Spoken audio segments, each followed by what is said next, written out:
नमस्कार। विश्व का सबसे प्राचीन ग्रंथ जिसको माना गया है, वैसे ऋग्वेद में आर्च ज्योतिष या ऋग ज्योतिष नाम से 36 ऋचाएँ हैं और उसमें एक ऋचा में ज्योतिष शास्त्र की व्याख्या भी दी गई है और उसमें ये कहा गया है इदम काल विधान शास्त्रम ज्योतिषम, अर्थात काल समय या टाइम को दर्शाने वाला जो साइंस है उसको ज्योतिष शास्त्र कहा जाता है। अर्थात अभी जो टाइम चल रहा है उसकी एनर्जी कैसी है या फिर आगे जाके जो टाइम आने वाला है उसकी एनर्जी किस तरह की रहेगी, उसमें किस तरह का फल हमको मिलेगा या फिर किस तरह से हमें काम करना चाहिए, वो सब दर्शाने वाला शास्त्र ज्योतिष शास्त्र है। Now when it comes about time, so time का क्लासिफिकेशन किया गया है, टाइम के मान दिए गए हैं, टाइम के विभाग दिए गए हैं और वो विभाग जो दिए गए हैं विभाग वो दर्शाने का जो काम किया है वह काम किया है गर्गाचार्य जी ने। और गर्ग संहिता में उन्होंने यह सूत्र दिया है, अयनानि ऋतवो मासाहा पक्षा सत वृक्षम तिथिर दिनम। श्लोक को अगर डिकोड करें तो ये समझ में आता है कि समय या टाइम जो है उसके इतने विभाजन किए गए हैं शास्त्र में। पहला है संवत्सर मीन्स ईयर, उसके बाद है अयन जिसको हम कहते हैं सॉल्स्टिस, उसके बाद है ऋतु दैट मीन्स सीजन, उसके बाद है मास दैट मीन्स मंथ, उसके बाद है पक्ष दैट मीन्स फोर्टनाइट, उसके बाद है तिथि दैट मीन्स डे और उसके बाद आता है वार। इस तरह से समय का विभाजन किया गया है। उसमें से संवत्सर का आधा भाग जिसको अयन कहा जाता है वह अयन दो तरह का होता है, एक साल में 2 अयन होते हैं। सो अभी कुछ समय के बाद एक अयन चेंज होने वाला है।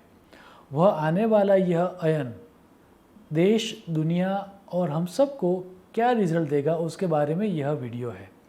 सो जब ये अयन की बात आई तो 2 जो अयन होते हैं वह कब से स्टार्ट होते हैं वह दर्शाने का काम जो है वह विष्णु पुराण में वेद व्यास जी ने किया है।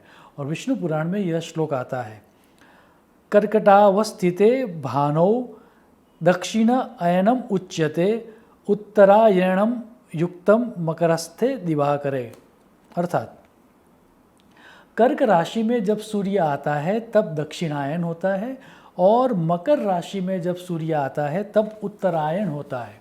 अब पिछली सदी में, अभी जो सदी चल रही है वह 21वीं सदी में और 22वीं सदी में भी सूर्य मकर राशि में आएगा। वह डेट होने वाली है 14 या 15 जनवरी और कर्क राशि में वह जाने वाला है 16 या 17 जुलाई को। अगर हम इस साल की बात करें दैट मीन्स 2022 की 2022 की बात करें तो सूर्य मकर राशि में जो प्रवेश करेगा जिसको हम कहते हैं मकर संक्रांति, वह होने वाला है 14 जनवरी 2022 को भारतीय समय के अनुसार दोपहर के 2:30 2:30 PM। सो ओवरऑल जनवरी 14 2022 से लेकर जुलाई 16 2022 तक का जो समय है वह समय उत्तरायण कहा जाएगा। यह उत्तरायण हम सबको और देश और दुनिया में क्या रिजल्ट देगा उसी के बारे में आज का यह वीडियो है। सर्वप्रथम तो जब उत्तरायण स्टार्ट होता है दैट मीन्स मकर संक्रांति होती है, सूर्य मकर राशि में प्रवेश करता है, उस समय की कुंडली को देखते हैं। वहाँ पर ये याद रहे ये जो समय दिया गया है वह है भारतीय समय का। सो भारतीय समय के अनुसार 2:30 PM को यह कुंडली आती है। वृषभ लग्न आ रहा है, लग्न में चंद्र और राहु साथ में है पर उनमें डिग्रिकल डिफरेंस जो है वो बहुत है। जैसे कि राहु जो है वह है कृतिका नक्षत्र में और 4 डिग्री का है, जबकि चंद्र जो है वह है रोहिणी नक्षत्र में और 20 डिग्री का है। सो भले ही वृषभ राशि में राहु और चंद्र साथ में दिखते हैं लेकिन उन दोनों के बीच बहुत अंतर है और इसीलिए संहिता ग्रंथों में और सिद्धांत ग्रंथों में ऐसा कहा गया है कि जब चंद्रमा अपने सबसे प्रिय नक्षत्र दैट मीन्स रोहिणी नक्षत्र में हो और बाकी अन्य ग्रहों का डिग्रिकल डिफरेंस ज़्यादा हो तब यह उत्तरायण रोहिणी नक्षत्र का रिजल्ट सबसे ज़्यादा देगा। और इसीलिए ये जो समय जो है वह रोहिणी की तरह आरोहण करने वाला या असेंडिंग टाइम होगा। और ऐसा टाइम क्यों रहेगा वह समझाने के लिए रोहिणी नक्षत्र को हमें समझना पड़ेगा। रोहिणी नक्षत्र के लिए तैत्तरीय ब्राह्मण में यह सूत्र दिया गया है, सा तत् ऊर्ध्व आरोहत सा रोहिणी अभवत। श्लोक को समझाते हुए वहाँ पर तो पूरी एक कथा आती है, और कथा ये है कि ब्रह्मा जी ने या फिर क्रिएटर ने नक्षत्र रूपी पुत्रियों को जन्म दिया। उसमें से एक पुत्री ऐसी थी जो अवकाश में या आकाश में आरोहण कर रही थी। ऐसा समझ के चलो कि वो ऊपर चढ़ते चढ़ते हायर प्लेन्स में जा रही थी।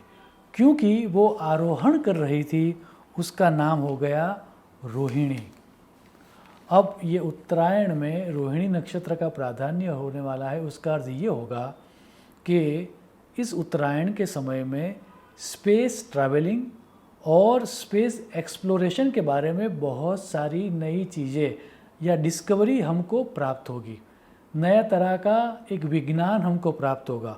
और अगर आप ध्यान से देखते हो वर्ल्ड न्यूज़ को तो आपको जान के आश्चर्य होगा कि नासा ने अभी अभी दिसंबर 25, 2021 को जेम्स वेब टेलीस्कोप लॉन्च किया है।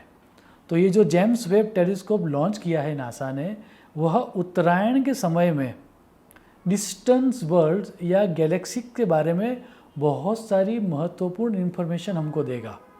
इतना ही नहीं, एलियंस के बारे में या फिर लाइफ ऑन अदर प्लैनेट्स के बारे में भी बहुत सारी इन्फॉर्मेशन हमको आने वाले उत्तरायण के समय में मिलने वाली है। स्पेस ट्रैवलिंग जो अभी अभी शुरू हुआ है उसमें भी महत्वपूर्ण समाचार हमें मिलेंगे इसी समय के दौरान। अब रोहिणी नक्षत्र को ही शास्त्रों में एक अन्य नाम भी दिया गया है और वो है ध्रुव नक्षत्र। अब ध्रुव का मतलब है फिक्स। सो इस उत्तरायण के समय में जब रोहिणी नक्षत्र में अयन का प्रारंभ हो रहा है, तब किस तरह के कर्म हमें करने चाहिए ताकि हमें सफलता मिले, या फिर किस तरह के कर्मों में सफलता मिलती है ओवरऑल, वह दर्शाने के लिए बृहत संहिता में यह लिस्ट दिया गया है। अभिषेक शांति तरु नगर धर्म बीज ध्रुवारंभान। श्लोक को अगर डिकोड करें तो ये समझ में आता है कि जो लंबे समय तक चलेंगे वैसे प्लानिंग्स, जो एस्टैब्लिश रहेंगे, ध्रुव की तरह स्थिर रहेंगे, वैसे कामों में सफलता मिलेगी। दैट मीन्स नया गृह प्रारंभ हो गया, नए वास्तु का परचेस हो गया, नई गाड़ी का परचेस हो गया, टाउन प्लानिंग हो गया, प्लांटिंग ट्रीज हो गया, होम प्लानिंग हो गया, या फिर किसी को परमानेंट पोजीशन के ऊपर अपॉइंट करना हो गया। ये सब कार्य करने से यह उत्तरायण के समय में सफलता मिलेगी। इतना ही नहीं, दुनिया के जिन जिन प्रदेशों में अभी पॉलिटिकल अनरेस्ट चल रहा है या पॉलिटिकल इंस्टेबिलिटी चल रही है, उन सभी प्रदेशों में एक तरह की पॉलिटिकल स्टेबिलिटी आएगी। क्योंकि ये जो समय है उत्तरायण का, वह ओवरऑल पूरी दुनिया को upward growth with the stability देने वाला है। लेकिन सिर्फ और सिर्फ सर्टेन बिजनेस क्लास पीपल को यह समय थोड़ी बहुत चुनौतियाँ देगा। और वह क्यों होगा, वह समझाने का काम मुहूर्त चिंतामणि कर रहा है।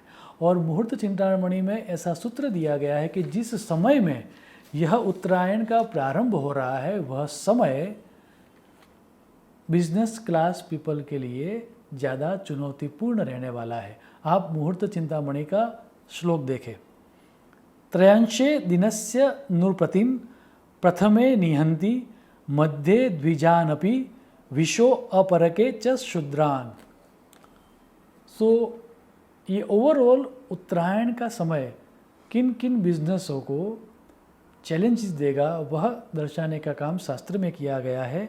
और वहाँ पर ऐसा लिस्ट दिया गया है: automobile sectors, shipping industries, readymade garments, petrol and gas, cotton industries, sea products, मोती चांदी jewellery industries, banking sectors, financial services जैसे व्यवसायों में ज़्यादा दिक्कत रहेगी। ऐसा स्पष्ट दिख रहा है कि स्टॉक मार्केट के लिए यह उत्तरायण का समय चैलेंजिंग रहेगा और बहुत बड़े प्लस और माइनस देने वाला है।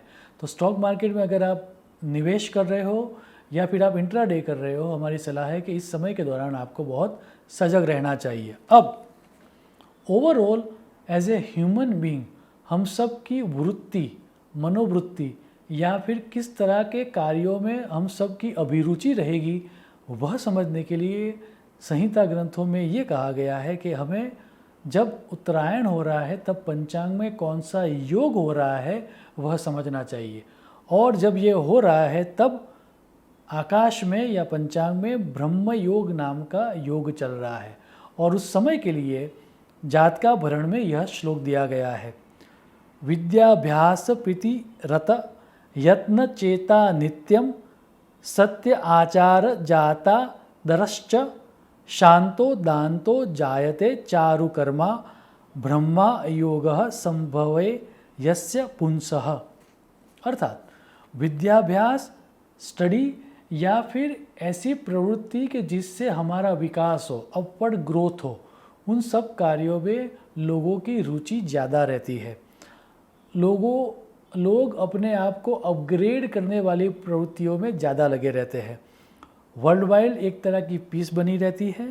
ग्लोबल वार्मिंग, पोल्यूशन, पीस इत्यादि विषयों में वर्ल्ड वाइड चर्चा होनी स्टार्ट होगी।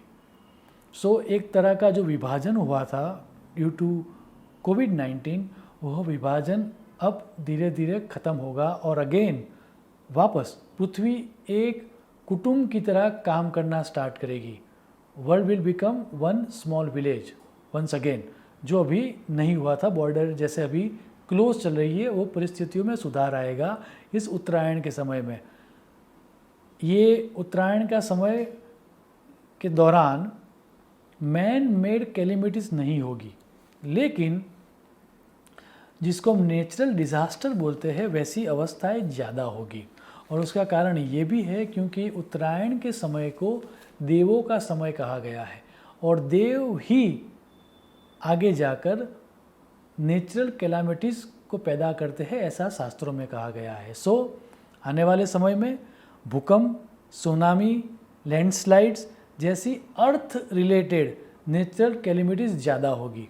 अब पूरे विश्व में या विश्व के प्रत्येक देश में कौन से प्रदेश में ये नेचुरल कैलेमिटीज़ ज़्यादा होगी, वह समझाने का काम कुर्म चक्र सिद्धांत के आधार पर किया गया है। और बृहत संहिता और पाराशर संहिता में उसके लिए पूरे का पूरा लिस्ट दिया गया है।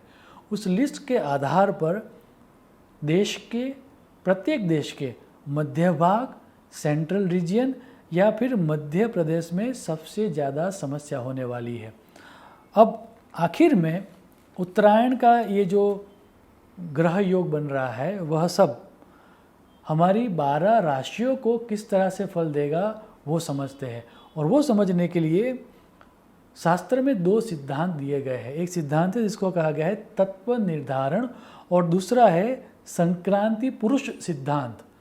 और संक्रांति पुरुष सिद्धांत और तत्व निर्धारण दोनों में नक्षत्रों के आधार पर गिनती की जाती है कि जिस नक्षत्र में ये संक्रांति हो रही है, ये जो अयन हो रहा है, उससे गिन के पूरी गिनती की जाती है और कौन कौन से नक्षत्रों पर क्या रिजल्ट मिलेगा उसके बारे में विशदता से चर्चा की गई है।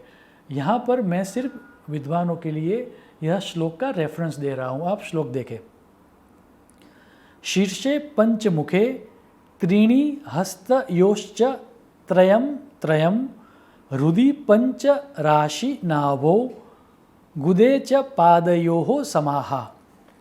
श्लोक को अगर डिकोड करें और नक्षत्रों के आधार पर गिनती करके राशि में उसको परिवर्तित करें तो ये समझ में आता है, और उसमें तत्व का सिद्धांत भी हमें लगाना पड़ेगा। तो ये समझ में आता है कि पृथ्वी तत्व की राशि, दैट मीन्स वृषभ राशि, कन्या राशि और मकर राशि के लिए यह समय उत्तरायण का अशुभ रहने वाला है। उनको शारीरिक पीड़ा भी होगी और आर्थिक नुकसान भी होगा। जल तत्व की राशि, दैट मीन्स कर्क राशि, वृश्चिक राशि और मीन राशि के लिए यह समय शुभ रहेगा। बहुत सारी नई नई अपॉर्चुनिटीज़ मिलेगी और अपवर्ड ग्रोथ भी मिलेगा। अग्नि तत्व की राशि दैट मीन्स मेष राशि, सिंह राशि और धन राशि के लिए यह समय भी शुभ रहेगा। आर्थिक और मानसिक दोनों तरह की उन्नति होगी। वायु तत्व की राशि दैट मीन्स मिथुन राशि, तुला राशि और कुंभ राशि के लिए यह समय मिक्स रहेगा। आपकी जन्म कुंडली में ग्रहों की जिस तरह की परिस्थिति होगी उसी के आधार पर आपको प्लस और माइनस रिजल्ट मिलता रहेगा, लेकिन ओवरऑल उनके लिए यह समय मिश्र शुभाशुभ रिजल्ट देने वाला होगा। अब हमने इतना तो समझ लिया कि ये संक्रांति, मकर संक्रांति और उसके आधार पर जो स्टार्ट हो रहा है वह उत्तरायण देश दुनिया और सभी राशियों को उस तरह का रिजल्ट देगा। लेकिन आपको जान के आश्चर्य होगा कि जब भी कोई अयन चेंज होता है, जब भी कोई संक्रांति होती है, तो उस संक्रांति के आसपास, जैसे कि अभी मकर संक्रांति हो रही है, तो मकर संक्रांति के आसपास शास्त्रों में एक पुण्य काल भी दिया जाता है। यह पुण्य काल ऐसा काल होता है कि अगर उस काल का हम सही उपयोग करें तो हमारी कुंडली में अगर कोई अशुभ योग हो तो उसका निवारण हम कर सकते हैं। इतना ही नहीं, अगर आगे जाके आने वाला जो समय होता है उसमें अगर कोई दिक्कत हो ट्रांजिटरी या फिर महादशा या अंतरदशा में, तो उसका निवारण भी संक्रांति काल में किया जा सकता है। कुछ समय पहले मैंने एक वीडियो बनाया था जिसका नाम था secret and significance of Makar Sankranti. मेरी सलाह है कि आप वो वीडियो देखना, उसमें पुण्यकाल के बारे में भी जानकारी दी गई है और मकर संक्रांति को इतना इम्पोर्टेंस क्यों दिया गया है उसकी भी जानकारी दी गई है। वहाँ पर प्रत्येक राशि के अनुसार किस तरह का दान करना चाहिए वो भी दर्शाया गया है। आप किसी विद्वान ज्योतिषी से भी ये पूछ सकते हो। यहाँ पर मैं सिर्फ एक श्लोक दे रहा हूँ जो ये दर्शा रहा है कि कौन कौन सी कॉमन चीज़ें हमें करनी चाहिए मकर संक्रांति के पुण्य काल के आसपास, सो दैट उत्तरायण का ये जो पूरा 6 महीने का समय है वह समय हम सब के लिए लाभप्रद हो। धर्म सिंधु का श्लोक देखें। तिल तैलेन दीपाश्च देयाः शिव गृहे शुभाः सलिलेहि तंडुलेर देवं पूजयेत् विधिवत द्विजम् तस्यां कृष्ण तिलेहि स्नानं कार्ये चोदवर्तनं तिलेहि तिला देवाश्च होतव्या भक्षाया चैव उत्तरायणे। अर्थात उत्तरायण के दिन या संक्रांति के दिन तेल के दिए जलाने चाहिए और वह प्रकाशित करने के लिए common worship place that means मंदिर हो सकता है, वह मस्जिद हो सकती है या फिर गुरुद्वारा हो सकता है, कहीं पर भी, या फिर जहाँ पर सामूहिक लोग मेडिटेशन करते हैं वैसी जगह पर आपको वह प्रकाशित करना चाहिए। वर्शिप के स्थान, पब्लिक वर्शिप के स्थान पर तेल के दिए का प्रागट्य करवाना चाहिए आपको। उसके अलावा तिलों सहित चावलों से देवों का पूजन करना चाहिए। तिलों से आपको स्नान करना चाहिए, काले तिलों से, काले तिलों का दान करना चाहिए, काले तिलों से या फिर तिलों से होम करना चाहिए या फिर तिल का भक्षण दैट मीन्स खाना चाहिए। कुल मिला के तिल का प्रयोग आपके भोजन में, आपके दान में, आपके स्नान में करने से उत्तरायण के समय के दौरान अगर कोई दिक्कत वाला फेज चल रहा है तो उसमें आपको राहत मिलेगी। अंत में आने वाला यह उत्तरायण का समय हम सब के जीवन में सुख, शांति और समृद्धि लाए, ऐसी ईश्वर को प्रार्थना करते हुए मैं मेरी वाणी को विराम दूंगा। शुभम भवतु। प्रणाम।